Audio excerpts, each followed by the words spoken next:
What is up, friends? Rob here, the Medicare Minister, and I'm back with a brand new Spitting Fire leadership podcast for all of you today. And I am here with Pastor Joel Sims from Word of Life Church, down about 3 hours south of where I live. And Pastor Joel, will you just say what's up to everyone real quickly?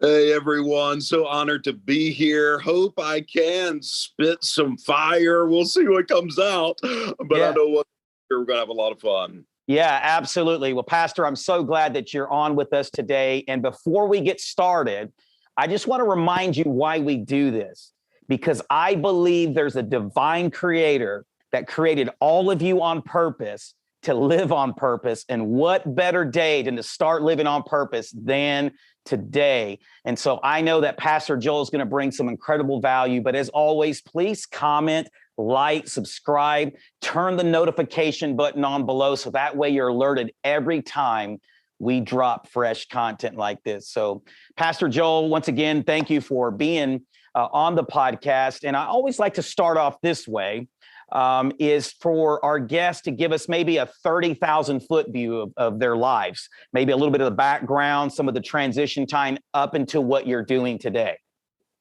Yeah, I became a leader at the age of 18. My father passed away when I was 17. He and my mother started the church in their early 20s in 1980. The church is Word of Life in the Jackson, Mississippi kind of metro area. And they started that church. He passed away suddenly at 44 years old. I was 17. Started preaching. I was 18, took over the church at 19. And that was a wild adventure. And under my exceptional leadership, saw dramatic decrease. So about 1,000 people to 400 people real quick. And by the grace of God and some things that I feel like he showed me by his spirit and by his word, and through a lot of great books and things that I partook of, just saw some things that led to some growth. And so now we've got about 8,000 members. Wow. Got 2 campuses right now. By the end of this year, I'll say that for sure, we'll have 4 campuses, and just amazed at what God has done. And so I pastor now in October. It'll be 20 years. Wow. That and been in leadership. So it's been an amazing journey, amazing ride, learned a lot of what not to do, learned a lot of what I'd probably do again. And hopefully I can help somebody somewhere out there today. Sure. Well, I want to touch on 2 things that you said in your story. One is a note that I made earlier because I was listening as I was preparing for this to one of your sermons, and it really spoke to me. So I'll bring that up in just a second.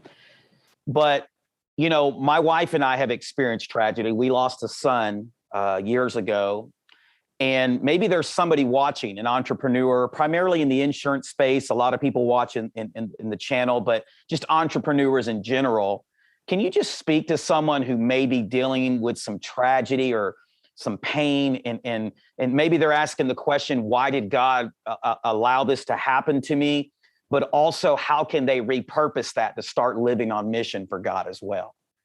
Yeah, that's a great question. And of course, as a pastor, we come in encounter with people who have lost a lot. Have had various types of circumstances and tragedies. One of the first things that I would say is this, John 10:10, there is a thief, it is not God. And it's okay to be mad, but we can't be mad at God because he's not the thief. Jesus came that we might have life and life more abundantly. But there is a thief who comes to steal, kill, and destroy. And I think in all of our lives and in our world right now with everything going on, we see the thief's presence of, loss and heartache and something being destroyed and that type of thing. And so I fully understand it if someone is out there mad. When my father passed away suddenly at 44, as a pastor, as someone who I knew loved God, I definitely went through my fair share of emotions. And one of those anger. And so I'm fully versed in what that is like. And I think that's one of the ways that the enemy kind of picks our faith, is it's like the bump and lift. I actually had my wallet stolen one time in Peru on a mission trip. Someone bumps into you and then lifts the wallet. Right. When theft happens in our life spiritually, a lot of times it is the bump and lift. Mm. It's something comes in and hits us in a way that we didn't expect that it would. We think life is going to go this way, and life actually goes another way. The thief comes in and takes something, and that's the bump. But when the bump happens, what he's really after is the same thing he was after with Peter. When Peter went through his kind of moment where he denied Christ, he was after his faith. He was after his walk and devotion with the Lord. And you have to see that that's what the thief is after.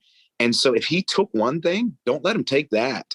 Yeah. Like, I just became really intense about my walk with the Lord when I began to kind of see some of these truths.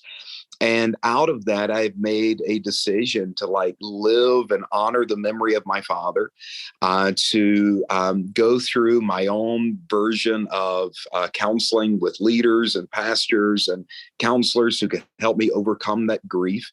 And then decided to live on purpose for the living. I would say for anyone who's lost somebody, that they are not just a part of your past, but they are in your future.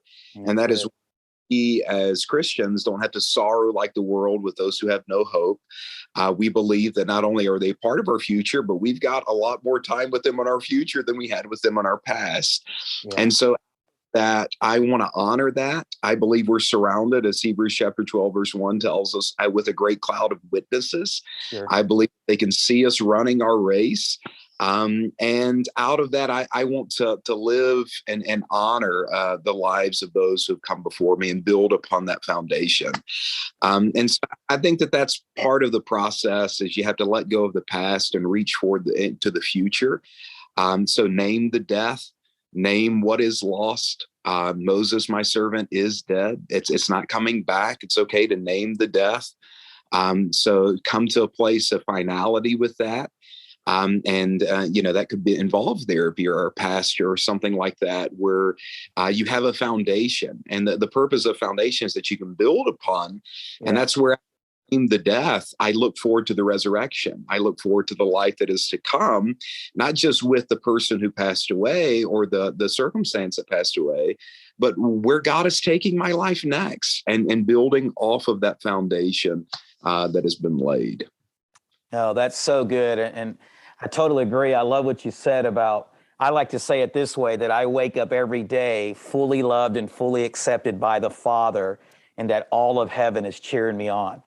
Right. And it's when I live like that, man, when I know that and I bring that into remembrance every day, it just allows me to overcome anything. It doesn't mean that we get a get out of jail free card when it comes to pain, suffering, adversity, but it just means, man, when you got all of heaven cheering you on as a son or a daughter of heaven. So I appreciate you sharing that. I was listening to one of your messages, and it goes along with a couple of questions, and I made it here because I didn't want to misspeak here. But you were talking about when all that went down and you had to take over the church. I think you said your dad had grown it to 1,000 people, and then you were kind of content with that. Maybe it grew a little bit more, whatever the case may be. And you said God spoke to you, and please correct me if I get this wrong, but you said God said that you were robbing me and that you had small vision, limited dreams. Yeah, no, what had happened is when my father passed away, they were in the process of buying land, and it was in his heart to build a building on Lakeland Drive here in Flowood, Mississippi. And so in my mind, I thought if I could do that, if I could kind of finish his legacy Sure. and building, that I would have arrived, that I would be at a place where, I fulfilled what God put in his heart to do. And out of that, we built the building, and then God just supernaturally paid it off. Two guys walked in and just paid off all the debt. And there's that story was pretty interesting about the power of giving and, those kinds of things. But anyway, we were here on Lakeland, debt free. We were doing 5 services on Sunday. It was very tiring. Yeah. It was great, no debt. We're able to give so liberally to missions, and not a lot of stress. And I was honestly fully satisfied, because in my heart, for my personal desires, I want to help people. We were doing that every Sunday. Sure. I to be debt free. We were, and I want to build the building that my father always had in his heart to build. And we did. And at this time in my life, I was in my early 30s, and was fully content and satisfied. And I was in the church on a Saturday, actually praying and getting ready for that night service. We had a Saturday night service at that time. And when I was walking around, the Lord just really dealt with my heart. And he said, "You're robbing me." And I said, "Lord, it really was kind of like a low blow kind of moment, and like something that really captured my heart, because, in my definition of robbing God, like that terminology is used in the book of Malachi, where he's talking about tithes and offerings, and not your first and your best. And I told God, like in that moment, I'm like, how am I robbing you? I tithe, I give, the church as it gives. And he said, "You're robbing me with your small thinking and limiting dreams." Mm-hmm. And there is more for you. There's more. There's another building. There's other things that I've called you to. And out of this, you're so looking at comfort and security that you're missing destiny. Wow. And one of the things that, like with the American dream, a lot of it is comfort and security. And then when I reach comfort and security, I'm satisfied. And that is where I was at. And I thought that that's good. Like, how ambitious should we be? And like all of these other types of things, when's enough, all that. But what the Lord really showed me is that in each one of us, I believe, is a seed of greatness, not average, a seed of greatness. And that God wants to continually manifest his goodness and manifest his heart, but he needs people who can see that and go after it. And so for us, that was building another addition onto that and expanding our sanctuary. And then we went through it all over again. We built that, and the Lord said, "Hey, there's more. Dream bigger." And there's a story behind that. And then God showed us campuses, and now we're reaching campuses. And all of those things, I think, are important, but none of those things have impacted me personally. None of those things have made me any happier. None of those things have made me any more peaceful or joyful. I was fully content years ago, but they've expanded God's kingdom and expanded his purposes and helped more people. And now where we were able to give, hundreds of thousands, we're giving millions. And in March, we'll go dedicate a Bible school that we built in India, and, all of these types of things that God's been able to do. But it began with the Holy Spirit giving us a dream. And I think there's so much greatness in the heart of everyone listening to this, but it's going to begin with the Holy Spirit giving you a dream. And one thing that the Lord spoke to my heart a number of years ago was in reading the book of Acts. When the Holy Spirit came, he touched 2 parts of people. Jesus touched our heart. He exchanged a heart of stone for a heart of flesh. Right. But the Holy Spirit touches something else. He touches our imagination, and he touches our when he came in the book of Acts, he gave people visions and dreams, and he enabled them to prophesy, which was talk about the future and to speak out things that will happen in the future. And I think if we don't allow God to touch our mind and expand our vision, and we don't let God touch our mouth and get us talking about that vision, we'll never see God be able to touch our lives. But if we can let God touch our mouth and touch our minds and give us visions and dreams, and we can pray in that direction and talk in that direction, get excited about that direction, that enables God to bring it into reality. Yeah, I love what you said about the happiness and the fulfillment, because I believe so many people settle for surface level happiness, but are never truly fulfilled. I love what John Piper says. Pastor John Piper is one of my favorite quotes of all time. He says that God is most glorified in us when we are most satisfied in him. You could use the word fulfilled there, but I love what you said Can you define that in through a faith-based lens, excuse me, the difference between happiness and fulfillment? Yeah, well, I think contentment, the biblical version of contentment, Paul said, I know how to abound and I know how to suffer loss. Sure. I think what true contentment is I will not delay my joy for any future season. Mm, That right now, and this is, I think, something that we all really know. Like if we really examine our heart, right. we Right. know this, that in life, every season has strength and struggle in it. Right. Like there are 5 things in my life right now. If I wanted to, I could cry about. Right. And there are 5 things or more. If I wanted to, I could be thrilled with. Sure. If and so I think what contentment is biblical contentment.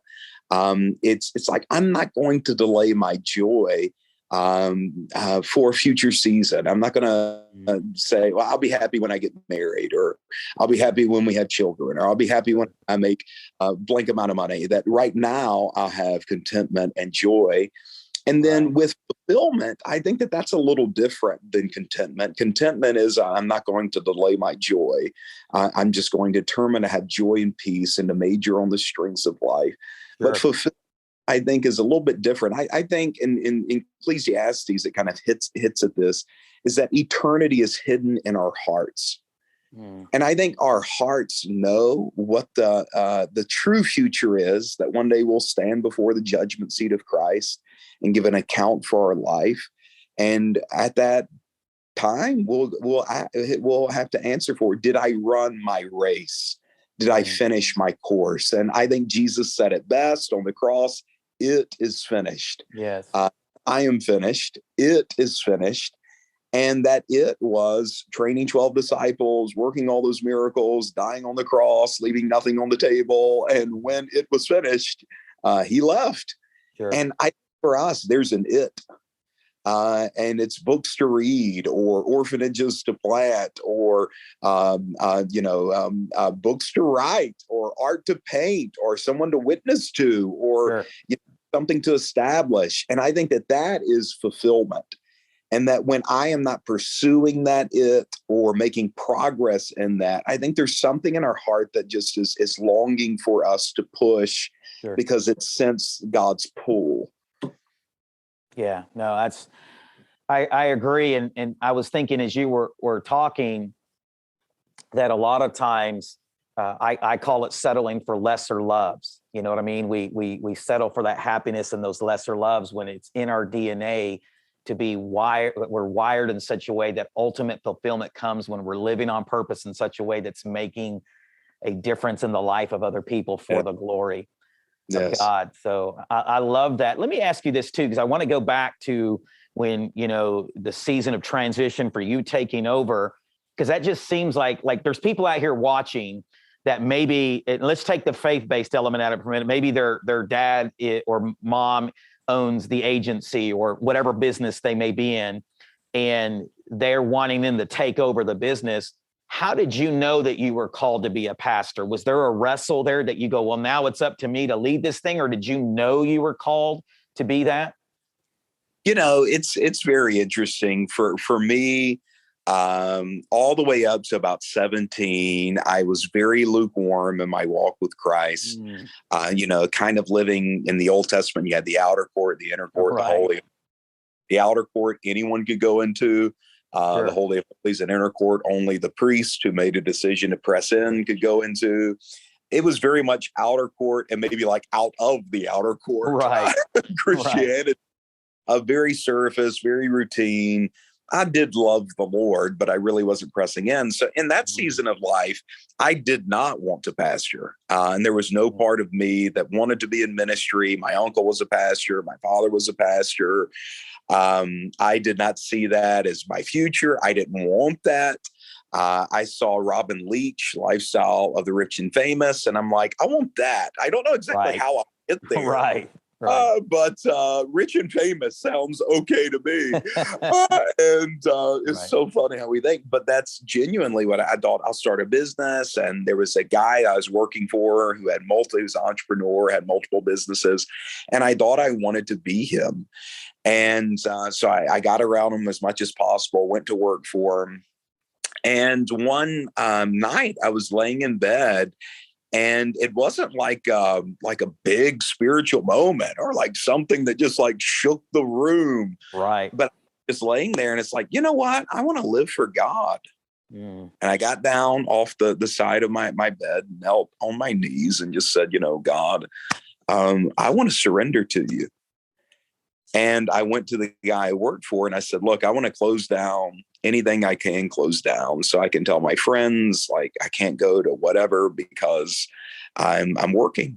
Right. And I just really pressed into God. And in that season of life, because I think there's no one who knows what we're called to do like the person who made us. Yeah, like that's good. you could get a lot out of your phone, but I guarantee you the person who made your phone knows everything that can come out of it. Right. And, they get it he or she gets it for like 5 minutes. You're like, you could do that, and that's in there, and then you had access to that. Like, I didn't even know that. And they're like, exactly, I made it. And so when you begin to fellowship with your maker, there's no one who knows what you can do and what you're capable of and what you're actually assigned and created for, more than the person who made you. So like, I wasn't even trying to find my call. I was just kind of pressing into my maker, and in pressing into my maker, I just began to get different desires and passions, and different things began to kind of come up in my heart. And I'm like, maybe one day I will be in ministry, and maybe one day I will do this. And then the breaking point was when there was a Sunday service, and the guy was kind of my mentor, and the guy I thought I wanted to be was sitting on the second row, and my father was on stage preaching. And I look on the second row, and I see this guy. His name was Mr. Jimmy. I see just tears coming down his cheeks. And my father was teaching on a ram and a jam, how whenever you need provision, God always has a ram and a jam, talking about Abraham and the ram coming up the other side of the mountain when he was offering Isaac. And I'm looking at my father, I'm looking at Mr. Jimmy, I'm looking at my father, I'm looking at Mr. Jimmy. And then I looked at my father, and then I started to tear up because I had a realization. I want to be the wrong guy. Wow. Like, I'm actually called to be him. I'm called to be him, and I'm called to do this. And that was kind of the turning point for me. And so I think for people who have that question about like, what should I do? I think it's really just pressing into the maker, and then in pressing into the maker, you'll see a calling and what you're made for. Yeah, no, that's so good, man. Definitely bringing some of that spiritual fire today. And I appreciate that so much. From a leadership perspective, how do you define what being a pastor is? Can you speak into that real quickly? Yeah, from a leadership perspective, it's very interesting. I started with a staff of 5. Now we have 76 on payroll. Wow. I started with a budget that now we make that in about 2 weeks, but it was still a healthy sum of income. And out of that, I had no idea, like, no idea how to lead or to grow or any of that kind of stuff. But one of the lessons that I learned first off is that before I lead anything or before I lead anyone, I have to lead myself. And so I think that's the biggest thing that I've kind of seen in pastoring and leadership is people buy into the leader before they buy into the vision. And I've seen any number of business people or politicians or business leaders pitch like great vision. But the whole time they're pitching the vision, the audience is sizing them up. And they're looking at them and asking, do you have the capability to pull off what you're talking about? Yeah. And that's one of the things that I've kind of seen in leadership is like, just because I had the label of pastor, did not mean people would follow me or listen to me or give me access to their life. And so, John Maxwell teaches like the lowest form of leadership is position. Is that you can throw that position. Well, I'm your boss, you should listen. Or I'm the pastor, you should listen. Or, I'm making the sales call, you should listen. And like that kind of thing. And I think you can, find some kind of progress with that. But that position level of leadership is the lowest level of leadership. And what I saw is I had to move beyond just the label that I wanted people to give me or the label that I was giving myself. And I had to grow into a person that people wanted to follow, that people wanted to listen to, that people wanted to, I'm not a salesman, but there's a kind of, that element to it. Yeah, I get of like, I'm telling people from scripture, like, here's what you should do in your marriage. And I'm trying to sell that to them to actually get them to buy it and to do it and to like go, be kind and forgive and like all of these other kinds of things. And what I've seen from that is that product of whatever I'm kind of throwing out there is that people are asking, can I believe the person who is telling me to do this? Mm-hmm. And so I think that would be the first thing I kind of saw within leadership is people buy into me before they buy into the message. They buy into me before they buy into the vision. And if I'm not growing personally, then I've got a problem because the ministry, if it does outgrow me, will always shrink back to me. If it does outgrow my character, it will always shrink back to my character. If it does outgrow my wisdom, it'll always shrink back to it. And so I've got to be growing in all those things. And so do you think that there are some, whether it's pastors or leaders, because I've heard it said this way, one of my favorite podcast guys is a guy by the name of Ed Milet. He's a Christian podcaster. Yes. He says that we all have this internal thermostat, that we may have seasons of success, but if we never work on the eternal, it's always going to come back down to whatever that thermostat is. And we ultimately sabotage. Right. Like you said, we sabotage it because we never grow. And just full transparency here, that was one of the things that I had to learn the hard way, is that I was trying to help so many people at the expense of really growing myself. And I think a lot of pastors, church planners, just leaders in general fall into that trap. So let me ask you this. What was some practical things, maybe just one or two practical things real quickly, that you did that you said, you know what, this is what I'm going to implement right in this season in order for me not to be challenged with that down the road? Yeah, I think the first thing that I would say is I heard John Maxwell say something years ago. He said, everybody needs a personal plan for growth. And he's like, do you have one? And he used this example. He said, I was preaching at this thing in Tennessee. And, afterwards, this guy comes down and he's like, I want to do what you do. And he's like, what is it that you think that I do? And he's like, fly around on airplanes and preach at all these conferences and write all of these books. And he's like, oh, yeah, that's great. And I think we see that a lot of like, we see somebody make great sales. It's like, I want to do what you do. Or we see somebody like build something great. It's like, I want to do what you do. But he said, young man, like, I fully believe that you want to do what I do. But the question is not, do you want to do what I do? The question is, do you want to do what I did to do what I do? That's good. Yeah. He said, every week I'm reading, and he talked about a file cabinet that he had, that when he would see something in a book, this was before computers, he'd see something in a book and he would pull out that quote and write down like, leadership on, business management. And he would write that down and kind of file it away so that whenever he's teaching on that or kind of talking about that, he could open up that file cabinet, have all these notes.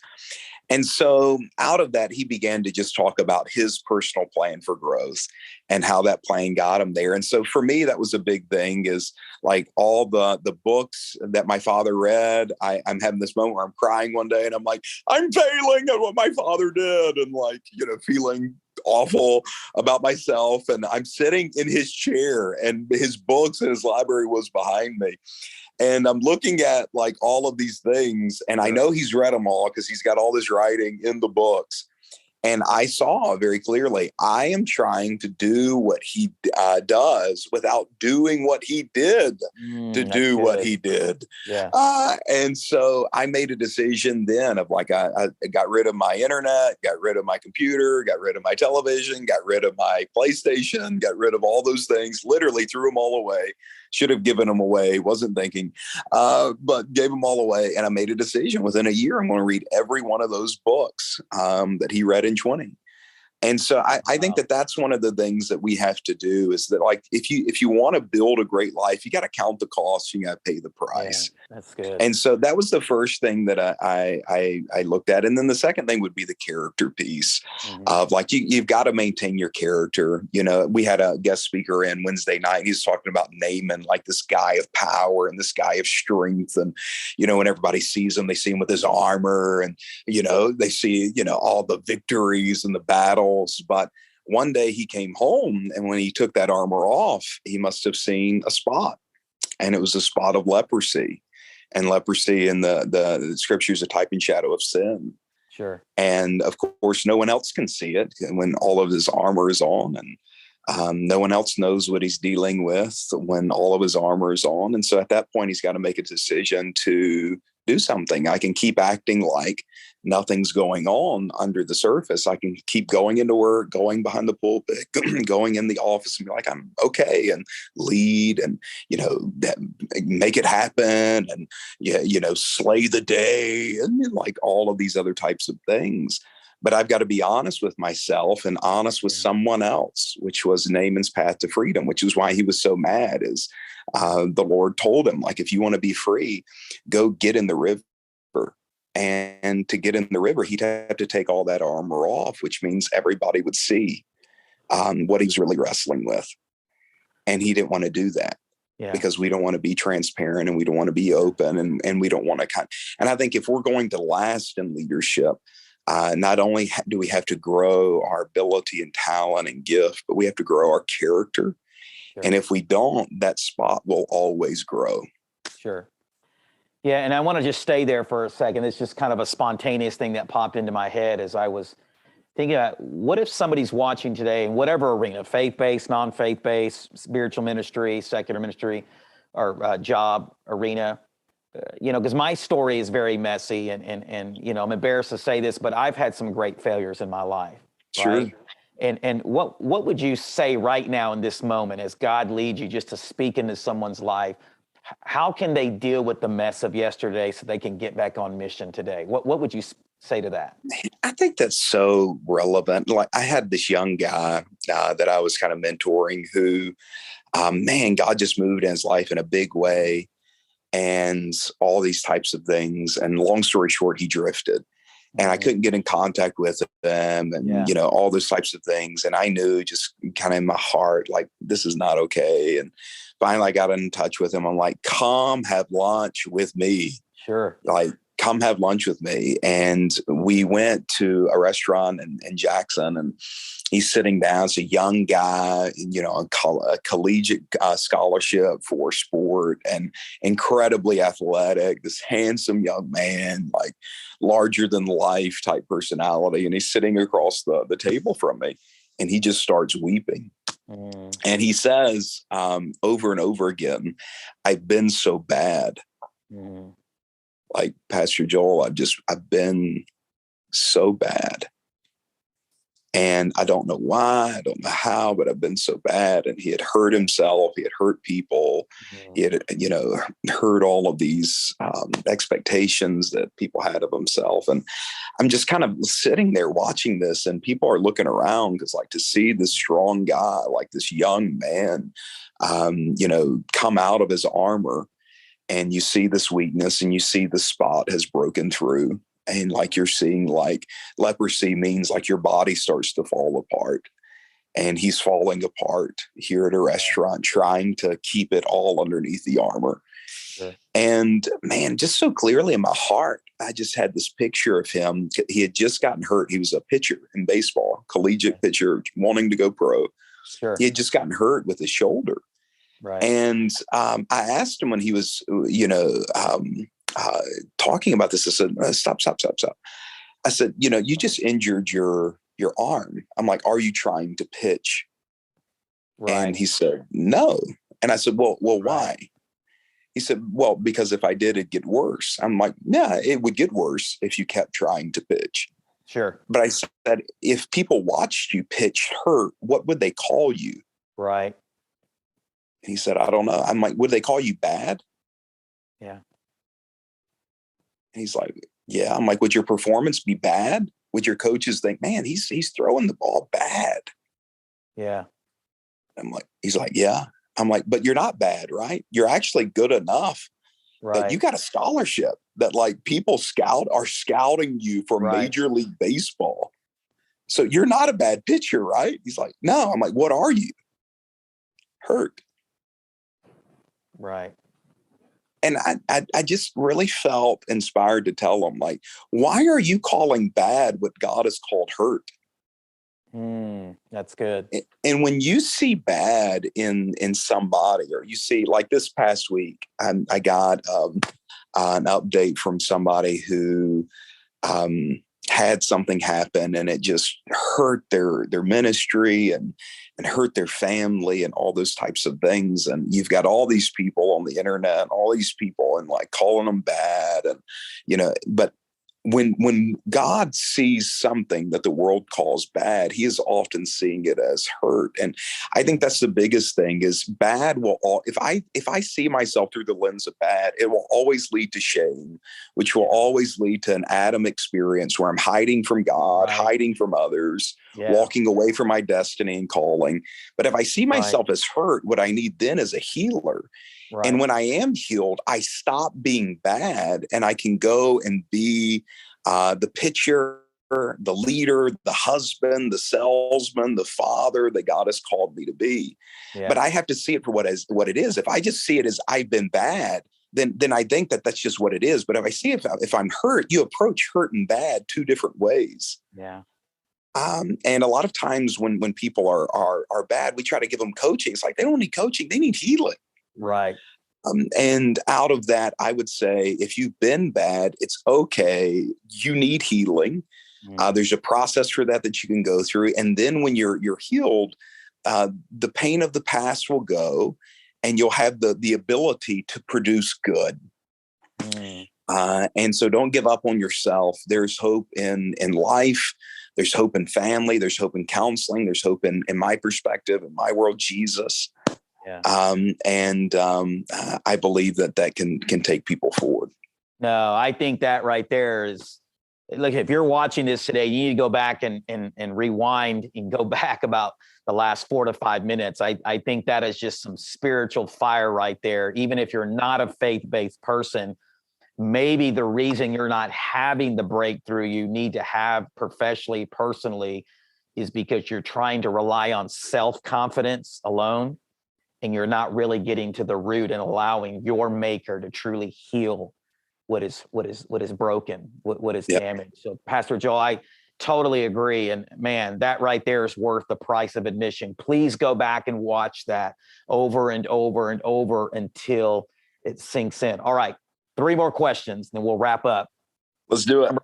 Number 1, what is maybe one of the top leadership principles that you have really learned and cultivated in your life, right? You've leaned into that, but you lead others from. Is there one that rises at the top that you can think of? Man, one that comes to me is what I think the greatest leader ever said, and that's Jesus. He said, if the blind lead the blind, they both fall into the ditch. And so to me, the essence of leadership is there's one thing I can never afford to be as a leader, and that is blind. I have to be able to see where we're going. Leadership is simply follow me here. Yeah. So follow, do I have the potential where people look at me and think, I want to go where they're going? Me, they're buying into me before they're buying into the here. And then here, okay, here's where we're going, and here's why we should go. Now let's go. Let's go make the sales. Let's break the barrier. Let's get to 10,000. Let's, whatever it may be. That's the here. But the first thing is follow me here. Yeah. And what Jesus is saying is, like, as leaders, if I don't have that vision of what here is, I'll get into, and I love the way the King James puts it, the ditch. So I come into this place where I'm stuck, and the way out of being stuck is vision. I have to see what's next. I have to get excited. Like, that's one of the things I noticed about you and your leadership already, is like the enthusiasm, with Jesus in the book of Acts, it said after his passion. They Yeah. called his life his passion. I heard Tony Robbins say the world moves for the enthusiastic. Yeah. And it's the truth. Like if I'm a leader, I'm passionate, I'm enthusiastic about a here. So I would say that's one of the biggest things I've learned in leadership is I always have to show myself and others what's next, and tell them, let's go there. Yeah, no, that's so good. And I love the passion comment as well. I just believe this, Pastor. We're infecting people with something, whether we realize it or not. Amen. You know what I mean? And Yeah. everywhere I go, I just want to, it's just the reality of knowing that, man, I have this father who's cheering me on. Yes. I grew up without a father, a single mom. I was the oldest of 4. And, I could have let that, beat me down. And listen, there was a time in my season where I was a victim and I did blame and I was mad. I think everybody kind of goes through that when you grow up that way. But when I really found my true father, Yep. right, and God is who we're speaking of, just in case you don't know that, if you're watching this, it just really changed my whole life. So yeah, everywhere I go, I just want to be passionate and infect people with passion. I love it. Instead of affecting them with something negative. That's right. I can see that for sure. Yeah. Yeah.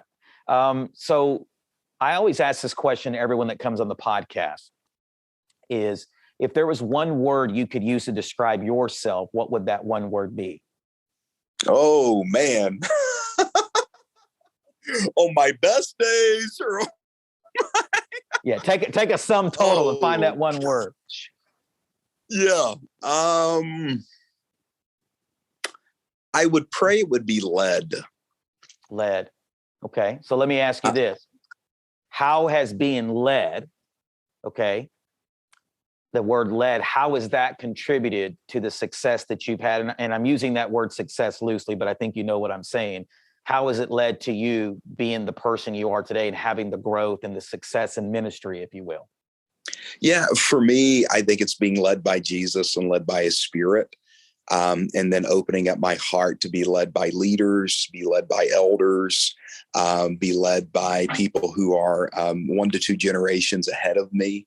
That I'm not just parenting, that I'm being led in leading. That I'm not just doing marriage, like I'm talking to people who've been married longer than me, and I'm letting them lead me. Yeah. And I think when I was younger, I didn't do as good of a job at that. Pride gets in the way, and you want to lead more than be led.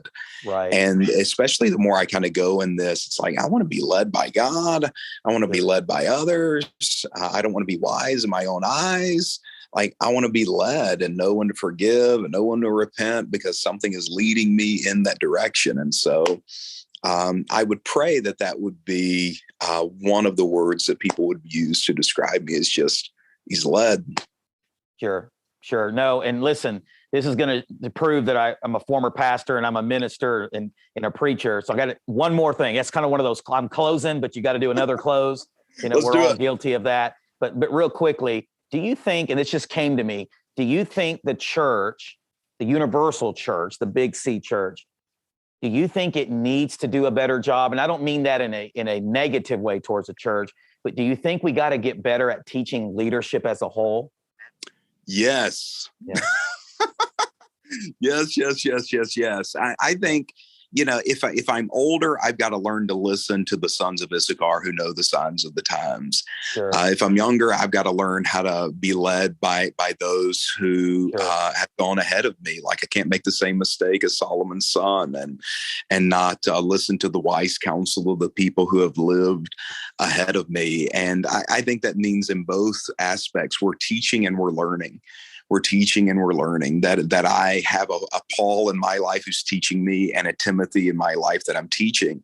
But either way, I think we're learning that. And I don't think we have done a good job of that in the Christian world. And I think, like I said, the greatest leader that I've ever seen is Jesus. The organization that he started is growing thousands of years after he's left. It got bigger when he died, and rose again. Like he left and it got bigger and had disciples that was training him. And I think if there's anybody who ought to be able to teach leadership or that type of thing, it ought to be at a local church. and it ought to be found in people who are studying the life of Jesus. So yes, I really feel like we have not emphasized that like we should. Yeah, no. Well, listen, Pastor, you have been so generous with your time today, and this is probably one of the most powerful interviews I've done to date. And I don't say that lightly, just a lot of good content, just a lot of value jam-packed into this short time together. Where can we find you? Are you on Facebook, Instagram? I know obviously your sermons are on YouTube, but where's the best place to find you? Yeah, if you want like more content and things like that, I would encourage you to go to our website, thelife.cc. And there we have a YouTube page that has all of our messages on it. On the website, we have all of that. You can find our app there of like quick access if you want to use it that. On the Apple podcast, it's Pastor Joel Sims. And out of that, you can find us there and all of Word of Life's podcast and page, and like almost every message we've ever preached is kind of there. So on Instagram, Pastor Joel Sims.